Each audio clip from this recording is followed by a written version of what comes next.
If you're taking the LSAT in November, you're not behind, you're not late, you're actually in one of the best positions in the entire cycle. There's this old myth going around that if you apply early, you're good. If not, you're screwed. Doesn't really reflect how law school admissions works today.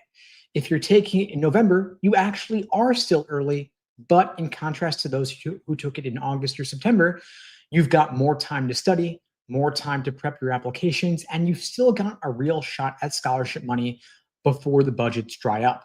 They're not just sitting around in September handing out seats. They're still evaluating and comparing and waiting for stronger candidates who might come along a bit later. And if you play your cards right, you might be one of those very applicants.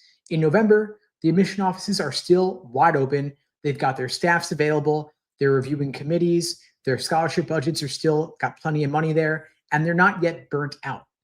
And so if you take the LSAT in November and you send in your application the second that your score comes back, you're hitting them right at the moment they're paying the most attention. Now, when people say you've got to apply early, what they're not considering necessarily is that the law school timeline has shifted. October is the new September. November is the new October.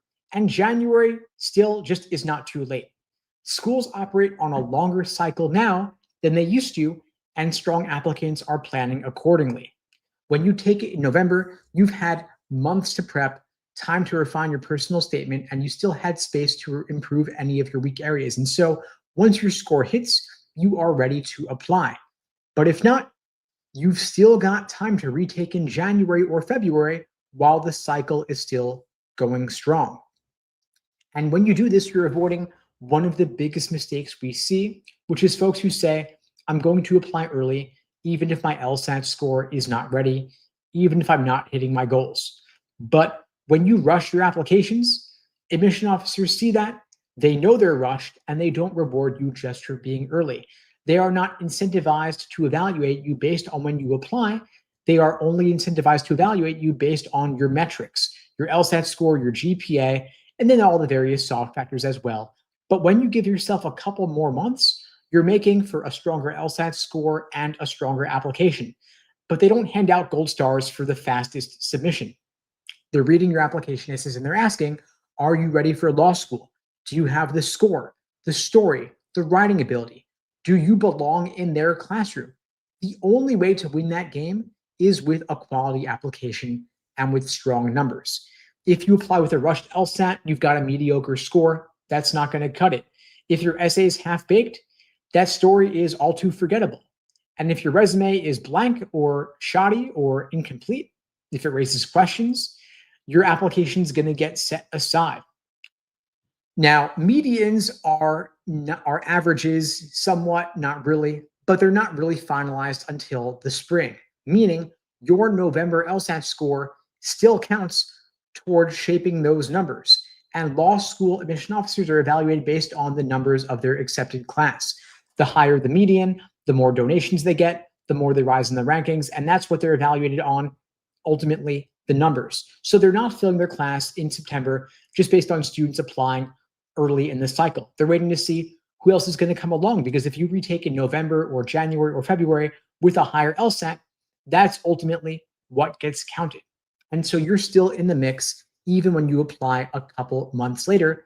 And if you're taking it in November, your score is going to come back before Thanksgiving. That means during those few weeks between taking the LSAT and getting your score back, you're going to be able to finalize your essays and hit submit the second scores come back, beat the holiday rush, and your application still gets read before the January flood. And if your November score is not what you wanted, you're not boxed in. You could take it in January, improve your score, and use the time to submit an even stronger application in late January or early February. Now, January is a decent retake window, but it's a rough first attempt because then your backup is February, which is really the last time you want to apply in this cycle. April is too late for most schools worth attending anyway. So if you have to push back to April or June, you're probably better off applying the beginning of next cycle. But November is totally fine. January is not too late though, and February is not too late either. And most schools will take apps through February or maybe even March. So November, again, gives you time to submit by December, be read before the peak application flood, and it avoids the risk of them having already, quote unquote, filled the class or given out all their scholarship money. And so when you're not rushing to apply early, it's going to give you some more time to write a real personal statement, tell a clear story, and avoid cliches, and they're going to appreciate the difference. Now, most applicants stall, but you're going to be in motion if you keep pushing through November. And that's when you're studying the right way, submitting the right way, and getting into better schools with scholarship money because you use that timeline strategically.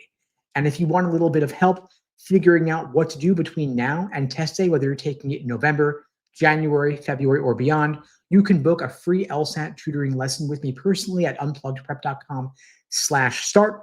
Link below this video on YouTube, link in my bio on Instagram, or take a photo of the QR code up there in the corner. I'll be happy to help you out. Now we've got some questions here. Happy to get to as many of those as I possibly can during the time remaining here. So we have a question here saying, hey, Steve, I've been scoring in the 160s on my practice tests, but I got a 152 on the actual LSAT. I don't get it. What went wrong? How can I make sure that doesn't happen again? Now, this is one of the most common LSAT stories I hear. You do everything right. You study all summer. You got solid 160s on your practice tests. Maybe you even got a 170 once or twice, but then your test day hits and you drop down 5, 10 points or more down to 152. Here's what's really going on. You didn't suddenly forget how to do logic. You didn't choke. What happened is that your score range was too wide. Maybe your best practice scores were 164 to 166, but your low points were 152 to 155. So when the pressure, the nerves, the timing stress hit, you fell down to. That's the key idea I want to share with you here. You don't rise to the occasion on test day, you fall to the level of your training. So instead of chasing your best practice score, your goal should be to raise your baseline score. That means even on your worst day, when you're tired, distracted, or your internet lags during the test, you're still hitting the 160s. And you do that by mastering the fundamentals until they're automatic. You should be able to recognize a necessary assumption question or a flaw question before you even finish reading the question stem. You don't want to be figuring it out in real time. You want your brain to say, oh, I know what this is. Second, you want to drill under real conditions. Not studying with music on or checking your phone between sections. You want to fully simulate the test environment. If you can do it in the chaos of test day, you're going to be able to do it in silence. You also want to track your floor, not just your ceiling. So don't over-index on your best practice test. I want you to care more about your worst result because your lowest consistent score tells us what your potential is going to be on test day. Of course, you could do better, but we want to hope for the best and prepare for the worst. I also want you to deal with the mental game because if you struggle with test anxiety, that's not a you problem. That's just part of taking the LSAT.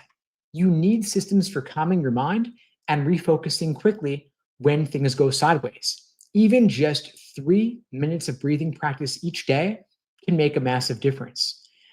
And so when we work with students, this is exactly what we focus on. Building the habits and the structure so your bad day score, your worst test day score, still gets you into your dream school. Because the LSAT doesn't care about your potential, it measures your consistency. And honestly, that's what law school is like too. You don't get graded on your best thought ever. You get graded on how often you can produce solid, repeatable reasoning under pressure. So the next time you're frustrated about a test day drop, remember, you don't need to get better once, you need to get good every single time. That's what raises your baseline, and that's how you win the test. Now, if on test day, your heart's racing, your brain's getting kind of foggy, and your timing's falling apart, here's a bit more on how you fix the anxiety so you can actually perform. LSAT anxiety is your nervous system doing its job at the wrong time. Now, you can't out-argue your biology. You've got to train it. First, you want to train your nervous system just 3-5 minutes a day, thinking daily micro routines, where, for example, you breathe 4-7-8 routine, where you inhale for 4, hold for 7, exhale for 8 for 5 cycles. So that's inhale 4 seconds, hold 7 seconds, exhale 8 seconds, over and over and over. And I'll be honest, the number of seconds is somewhat arbitrary, but the consistency is the key to get you out of the spiraling. You also want to label what you're experiencing and redirect. So if your heart is racing, notice that. That's adrenaline. You're not actually in danger. It's just the LSAT, right?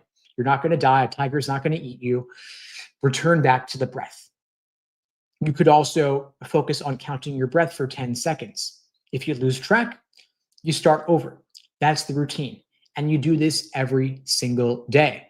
Consistency beats duration. So shorter but more frequent is going to matter more. And so when we work with students, we build this in like flossing your teeth. It's short, it's daily, and it's automatic. You also want to have a pre-section launch or warm-up sequence so that you start the LSAT calm. Just like runners have a start routine, you should have one also. A 5-minute pre-section routine could be 60 seconds of that 4-7-8 breathing cycle, 60 seconds of skimming your pacing checkpoints, like doing the first 10 questions in logical reasoning in just 10 minutes, 60 seconds of reading your rules of engagement or your key takeaways from your mistake journal or error log, 60 seconds doing a warm-up question from an easy prior drill to trigger that sense of having done this before, and 30 seconds of a simple phrase like calm body, clear steps, next question. Again, arbitrary, but having a grounded and staying focused. You're telling your brain, it's the same routine as my practice tests. It's the same cues. I'm safe. I'm going to be okay.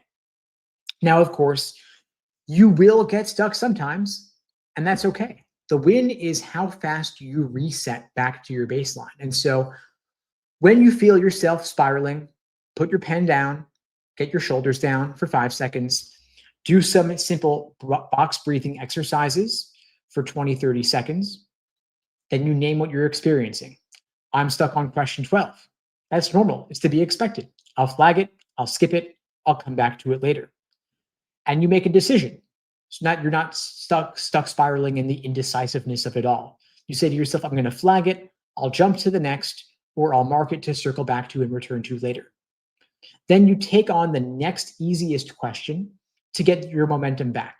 And speed matters here. You want to reset in just mere seconds, ideally under a minute. You don't want to sacrifice 3 questions because your ego is battling a single question. You don't want to get stuck in the quicksand. Now, I mentioned earlier rules of engagement. Those are key takeaways from students' mistake journals or error logs. This is so that your timing doesn't go off the rails. You could write these on a sticky note or in your error logs during your practice until it becomes automatic. For example, no heroics before question 10.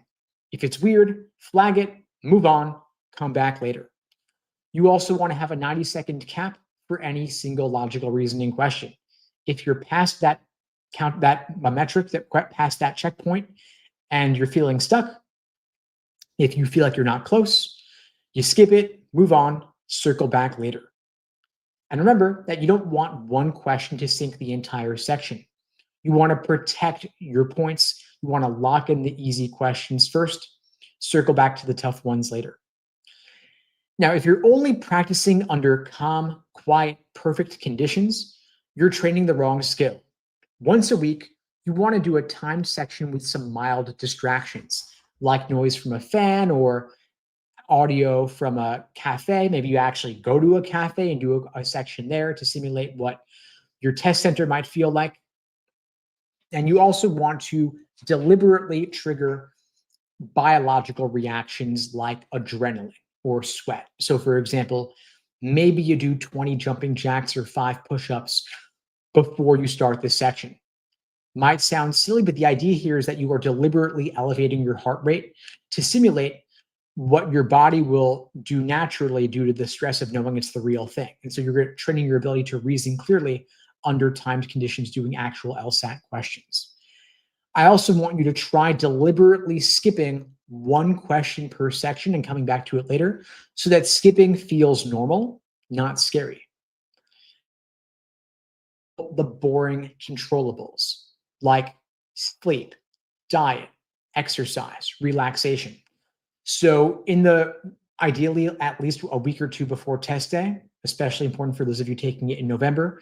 Get at least 7 or 8 hours of sleep every single night and wake up at the same time each day for the 7 days leading up to test day to standardize your biological rhythms. You also want to match your caffeine intake and timing in the 2 weeks prior. No experiments, not suddenly downing 3 espressos before a practice test if you've never done it before.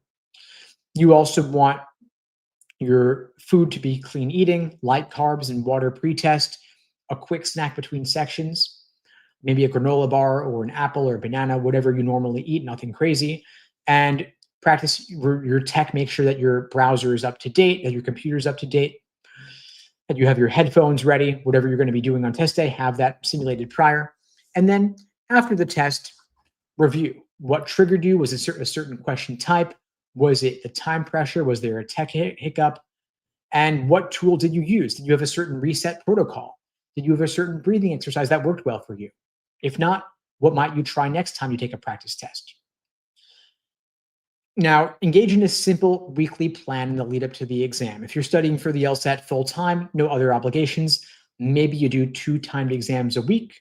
If you have other obligations like work, school, or family, maybe just 1 timed exam a week.